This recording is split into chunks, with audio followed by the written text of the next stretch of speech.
All right, our dough has been chilled and we are going to par bake just a little.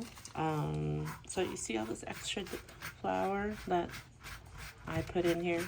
I'm just gonna dust some of it off. And now the dough is really firm, it's really cold. So it's pretty stable, but I don't wanna jostle it too much. I'm not gonna flop it over. I'm just gonna try to brush it off right here. All right. That's enough. All right. So, all right. There we go. And now we are going to put the wine cake. I use oil, like parchment oil also. I don't know, I'm happy to do oil. So I'm using that because I feel like it conducts heat. But I am also using ceramic beads. The ceramic beads hold heat, which is really nice. So you see, I'm actually pushing this right up the edge. I'm not ruining the pleat or the nice design, but I'm pushing it right up to the edge, making sure that it holds the shape and the sides. You know what I forgot to do? I forgot to dock.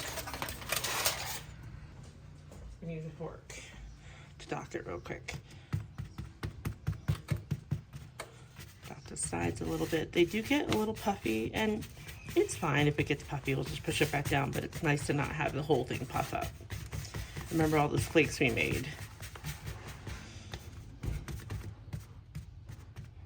Okay, so now put this back in here. Perfectly shaped already, a week shape. But again, I'm making sure that this goes up the sides and goes over. Because actually, I know the par baking, it definitely holds the bottom down and keeps it hopefully from puffing up. But really, I think the most important part is that it keeps the sides from slumping down. You want to hold it up. When there's filling, the filling holds it up. And we don't have any filling yet to par bake, or when you blind bake. So I used these earlier so I can foil, but these are my beads.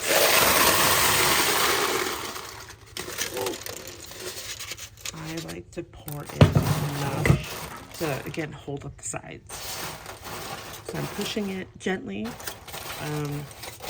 firm pressure, but not like, we're not like smashing it in there because the dough is not indestructible. But I'm making sure it goes in and up the sides and holding it up really well. All right, that's gonna go into a 400-degree oven for 20 minutes. So yeah, we'll give it a check. We're gonna look for something to be lightly browned. Okay. Okay. So I baked this for actually 27 minutes. Because I'm looking for this. It's lightly golden brown. Can you see it? Let's see if I can zoom in. Let's see. So it's lightly golden brown around. And I'm gonna take the pie weights off and bake it for another 4 or 5 minutes. Grabbing the trusty bowl to just lift this up. So yeah, so it's very lightly brown all over, and I'm just gonna put it in for another like 4 minutes to get this a little drier, and we're definitely set. Some people might even call this more than a little over, but I like it a little more brown. So there you go. I'm gonna put 4 or 5 more minutes and check it out.